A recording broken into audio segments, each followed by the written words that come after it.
అక్కడ ఇంకోటి ఏంటంటే బల్మూరి వెంకట్ గారు కూడా ఈ రోజు ఒక ప్రెస్ మీట్ అనేది అనౌన్స్ చేస్తున్నారు. దాన్ని ఎలా చూస్తున్నారు?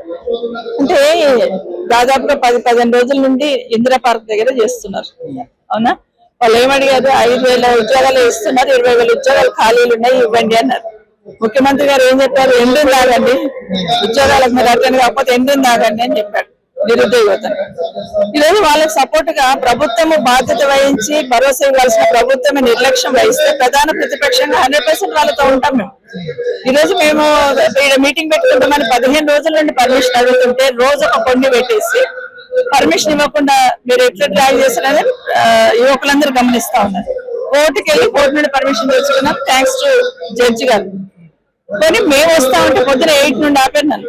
8 o'clock నుండి 9:30 వరకు నన్ను ఇంట్లో కూర్చోబెట్టారు. పోవడానికి వీల్లేదు. ఎందుకు పోకూడదు? నా కాన్స్టిట్యున్సీ, మేము పర్మిషన్ తెచ్చుకున్నాం. పర్మిషన్ ఇంకొక రకమైన భయం. రాష్ట్రం అంతా ఉన్న నిరుద్యోగ యువత అంతా కూడా మేము మోసపోయాలని గమనించారు. బీఆర్ఎస్ పార్టీతో ఉంటామని అనుకున్నారు కాబట్టి వాళ్ళని అడ్డుకోలేక ఈరోజు మమ్మల్ని అడ్డుకునే ప్రయత్నం చేస్తా ఉన్నారు. నిరుద్యోగులను రెచ్చగొట్టే ప్రయత్నం కేవలం బీఆర్ఎస్ పార్టీయే చేస్తుంది. సైలెంట్ గా ఉన్న వాళ్ళని రెచ్చగొట్టి మరి ఇలాంటి మీరు ఇచ్చిన మాట ప్రియాంక గాంధీ గారిని తీసుకొచ్చి సంవత్సరం లోపల 2 లక్షల ఉద్యోగాలు ఇస్తామన్నారు. ఎక్కడ కూడా 2 లక్షలు కేసీఆర్ ఉద్యోగం చేసేయండి, 2 లక్షలు ఇస్తామన్నారు. అదే మేము అడుగుతున్నాం. సంవత్సరం లోపల దాంట్లో పోస్టులు ఇస్తామన్నారు. 20,000 పక్షంలో 4,000 నిరుద్యోగ వ్యాపారం చేసుకున్న 10 లక్షలు ఇస్తామన్నారు. అవే అడుగుతారు. 15 మేము గతంలో పేపర్ లీకేజ్ చాలా జరిగినాయి అంటున్నారు. కాంగ్రెస్ పార్టీ ఎన్నికల అంత గట్టి వాళ్ళు చెప్పుకోవడానికి వాళ్ళకి సిగ్గు ఉండాలి. అసలు మేము ఇచ్చిన ధైర్యంగా నోటిఫికేషన్ ఇచ్చిపోయినారు. 12,000 నోటిఫికేషన్ అంటే మీరు చెప్పినాయని కేసీఆర్ గారు ఇచ్చిన ఉద్యోగాలే, మీ ఉద్యోగాలు కావు. ఇప్పుడు మీ కళ్ళ ముందున్న ఉద్యోగాలు పోలీస్ డిపార్ట్మెంట్ 20,000 ఉద్యోగాలు ఉన్నాయి, విద్యాశాఖలు 20,000 ఉద్యోగాలు ఉన్నాయి, మిగతా డిపార్ట్మెంట్స్ ఇంచుమించు 60-70,000 ఉద్యోగాలు ఉన్నాయి. ఎందుకు ఇస్తలేదు నోటిఫికేషన్? ఎందుకు వాళ్ళని ఇబ్బంది పెడుతున్నారు? వారం 10 రోజులు రిలే నిరాకరణ చేస్తే ఎందుకు స్పందించలేదు ప్రభుత్వం? బాధ్యత లేదా? వాళ్ళని పిలిచి మాట్లాడాల్సిన బాధ్యత లేదా? మీరు నిర్లక్ష్యం వహిస్తున్నారు కాబట్టి పోలీసును ఉపయోగించి అధికారం ఉందని ప్రతి దగ్గర అడ్డుకునే ప్రయత్నం చేస్తున్నారు కాబట్టి ఈ రోజు వాళ్ళ పక్షాన వాళ్ళ గొంతుకై బీఆర్ఎస్ పార్టీ అంటే విద్యార్థులు అడ్డుకుంటున్నారు. విద్యార్థులు నిరుద్యోగులు అడ్డుకుంటున్నటువంటి పరిస్థితి అడ్డుకుంటున్నారు. ఉదయం నుండి అదే జరుగుతుంది. నన్ను ఆపేశారు, ఆర్ఎస్ ప్రవీణ్ గారిని ఆపేశారు. ఎక్కడిదక్కడ పిల్లలందరినీ కూడా యువకులందరినీ కూడా ఆపేస్తా ఉన్నారు. జిల్లాలో డైవర్షన్ కోసం ఈ రోజు ఇక్కడ ఇది జరుగుతా ఉంది. పక్క మండలంలో బహదూర్గూడ అనే ఒక విలేజ్ శంషాబాద్ లో 650 ఎకరాలు 650 ఎకరాలకు సంబంధించి దాదాపుగా 3 తరాలు ఉన్నారు అక్కడ. వాళ్ళకు చేయాల్సింది పోయి రాత్రి తెల్లవారుజామున 4 గంటలకి 2,000 మంది పోలీస్ డిపార్ట్మెంట్ వచ్చి అరాచకం చేస్తా గ్రామంలో అరాచకం చేస్తా భూమి లాక్కుంటా ఉన్నారు.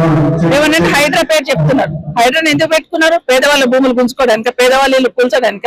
మరి అదే మండల్లో పక్కన ఉన్న సుల్తాన్పూర్ విలేజ్ లో పెద్దవాళ్ళ చేతిలో గవర్నమెంట్ భూమి ఉంది, ఎందుకు తీసుకుంటలేరు? నాదర్బుల్లో ఉన్న భూమి ఎంత కూడా పెద్దవాళ్ళ చేతిలో ప్రభుత్వ భూమి ఉంది, ఎందుకు వస్తలేదు హైడ్రా? పేదవాళ్ళని ఏ విధంగా అరాచకం చేస్తుందండి.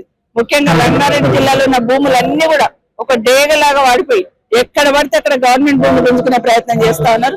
ఏ సెక్టర్ ఏ వర్గాన్ని కూడా ఇది చేయట్లేదు. ప్రతి వర్గం మీద అల్లాడిపోతా ఉంది.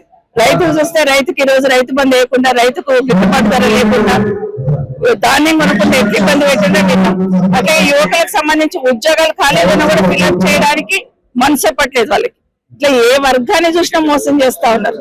నిన్నగాక మొన్న 4 ఆడబిడ్డలను కిరాతకంగా చంపేస్తే కూడా ప్రభుత్వం నుండి స్పందన లేదు. కనీసం మంత్రిగానే స్పందించండి, ముఖ్యమంత్రి కావద్దు, హోంమంత్రిగా స్పందించాలి. అది లేదు, లా అండ్ ఆర్డర్ లేదు, ఏది లేకుండా ఎంతసేపు మైక్ పట్టుకొని ప్రతిపక్షంలో ఉన్న కేసీఆర్ గారినో కేటీఆర్ గారినో హరీష్ రావు గారిని చివరికి నిరుద్యోగులను కూడా ఈ రోజు దాకా సాగమంటున్నాడు. ఇది ముఖ్యమంత్రి గారి పాలన. అక్కడ చూస్తే ఆగం, తెలంగాణ ఆగం, తెలంగాణ రాష్ట్రం ఆగం. ఏమన్నంటే ఢిల్లీకి పోతారు 3 వద్దలకు 3 సూట్ కేసు పట్టుకొని ఢిల్లీకి పోతారు. ఢిల్లీలో ఏం పను? నువ్వు అంటే కేసీఆర్ తింటారు. నీ లా కూడా విక్తా, నీ గుట్లు కూడా విక్తా, నీ షెడ్ కూడా విక్తా, నాకు దస్తి లేదు, నాకు కచ్చి లేదు, నిన్ను ఊరి తీస్తా, నిన్ను చెర్ల నిస్తా, మీ రక్తం అంతా తెచ్చి పొలంలో చల్లితే రైతులకు మంచిగా ఉంటుంది అంటారు. మీరు విషయాలు మీ రక్తం జిన్నుంది, మీ రక్తం తీసి పొలాల మీద చల్లితే రైతులు బాగుపడతారు. ఏమి ఇచ్చినావు నువ్వు వచ్చి ఇలా కేసీఆర్ కిట్ వాయ్, కళ్యాణ లక్ష్మి వాయ్, రైతు రాజు వాయ్, ఇవాళ ఒక్కొక్కటి నిరుద్యోగులు ఎంత ఆగమైపోతారు. ఒంటరి మహిళ, ఆ బీడి కార్మికులు, 5,000 లోర్లు, అంగమ్మళ్ళు ఒక్క నిమిషం అనుకుంటలేదు. కరెంటు లేదు, ఏది లేవు. ఈ కాంగ్రెస్ పాలన రాష్ట్రం ఎక్కిన కానించి రాష్ట్రం ఆగమైపోయింది. ప్రజలు ఆగమవుతారు, ఒక్కరికొక్కరు చెప్పుకోకుండా ఎదుగుతారు. అలా ఆడపల్లి మాట్లాడతారు. కేసీఆర్ బాగోదాం అనుకుని కేసీఆర్ అని తీసుకురా మీరు పోయి రెస్ట్ తీసుకుంటుండు. కేసీఆర్ రెస్ట్ తీసుకుంటుండు. 10 ఏళ్ల పాలన చేసిండు కేసీఆర్. అలిసిపోయిందా చచ్చిపోయిందా మళ్ళీ వచ్చేది దొంగన బిడ్డలారా. వచ్చేది కేసీఆర్, వచ్చేది తెలంగాణ, మళ్ళీ వచ్చేది ముఖ్యమంత్రి కేసీఆర్. కేసీఆర్ ఎందుకు రావాలి? ఇంద్రమ్మ పేరు చెప్పినావు. ఇంద్రమ్మ ఏం చెప్తున్నావు? ఇంద్రమ్మ రైతులకు ఆనాడు రైతులకు 1 ఎకరాల పొలం ఇచ్చింది, పాస్ బుక్కులు ఇచ్చింది ఇంద్రమ్మ. నువ్వేం చేసినావు? దోచుకుంటున్నావు దేశాన్ని. ఇలా రాష్ట్రాన్ని దోచుకుంటున్నావు, దేశాన్ని దోచుకుంటున్నావు. ఆడోళ్ళు నాగం చెప్తాను. ఓ 1 కోటి మంది అట కోటీశ్వరులు చెప్తారట. ఏంటి బతుకమ్మ సీరియల్ 1 కోటి మంది కోటీశ్వరులు అవుతారు, నీకు ఓటేస్తారు. మళ్ళీ సారి నేనే గెలుస్తానని ఇప్పుతున్నావయ్యా. ఏడు గెలుస్తావు నువ్వు? 10 ఏళ్ళు కాదు, ఈ 2 ఏళ్ళలో చూసుకో. నువ్వు ఈ 2-3 ఏళ్ళు నువ్వు ఉండే చూసుకో. జనం ఇంకోతారు. ఇవాళ రేపు కేసీఆర్ ఉన్నాడు. నిషానమ్మ టోల్గేట్ కాడ నలుగురు చంపితే ఎమ్మడో 3 రోజులు 4 రోజులు అటుపోయినాయి. ఆయనను మర్డర్ చేపించాడు. అంటే అది చేపించాడు, ఇంకోటి చేపించాడు మా కేసీఆర్. నువ్వు వచ్చినాక 2 రోజులకు 3 రోజులకు రోజు ఆడపిల్లలు అత్యాచారాలు జరుగుతున్నాయి. నువ్వు వచ్చిన కాంచి నీకు లేరు బిడ్డలు ఏం పట్టించుకుంటున్నావు? నీకు ఏమో వస్తా. మీరు పోలీసు వాళ్ళండి. ఆయన సపోర్టు, ఆయన ముఖ్యమంత్రి కదా, ఆయన ముఖ్యమంత్రి అయిన సపోర్టు.